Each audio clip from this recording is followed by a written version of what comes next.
Sir, বাংলাদেশের পরিস্থিতি নিয়ে কিছু বলবেন? আমি কোনো এইসব বিষয়ে বক্তৃতা দেব না। পশ্চিমবঙ্গের বীরভূমের জেলার শান্তিনিকেতনে প্রতিটি বাড়িতে ফিরেছেন নোবেলজয়ী অর্থনীতিবিদ অমর্ত্য সেন। তাকে স্বাগত জানাতে সেখানে উপস্থিত ছিলেন বীরভূম জেলা প্রশাসক বিধান রায় ও বোলপুর মহকুমার শাসক অয়ন নাথ। এ সময় নোবেলজয়ী অর্থনীতিবিদকে ফুলের তোড়া দিয়ে স্বাগত জানানো হয়।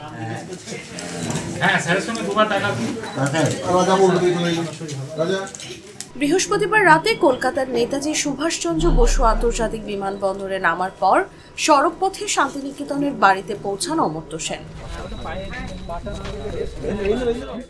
এ সময় বেশ খোশ মেজাজেই ধরা দিয়েছেন তিনি। নোবেলজয়ী অর্থনীতিবিদকে বলতে শোনা যায়, শরীর ভালো আছে।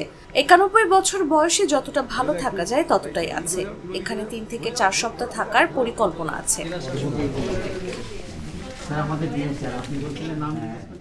এ সময় গণমাধ্যম কর্মীরা বাংলাদেশ নিয়ে প্রশ্ন করলে তিনি বলেন, আমি এইসব বিষয় নিয়ে এখন কোনো বক্তব্য দেব না। বাড়িতে এলেই কোন অনুষ্ঠানে যেতে হবে এই প্রশ্নটা না ওঠাই উচিত। স্যার, বাংলাদেশের পরিস্থিতি নিয়ে কিছু বলবেন? আমি কোনো এইসব বিষয়ে বক্তৃতা দেব না। বীরভূম জেলার জেলা প্রশাসক বিধান রায় ফুলের স্তবক দিয়ে স্বাগত জানানোর সময় অমর্ত্য সেনের সামনে গিয়ে বলেন, মুখ্যমন্ত্রী আপনার খোঁজ নিতে বলেছেন, খেয়াল রাখতে বলেছেন, যে কোনো বিষয়ে আপনি আমাদের জানাবেন। জানা গেছে প্রতিচিতে মাসখানেক থাকবেন অমর্ত্য সেন, তবে কোনো অনুষ্ঠান বা কর্মসূচিতে যোগ দেওয়ার কথা এখনো জানাননি তিনি।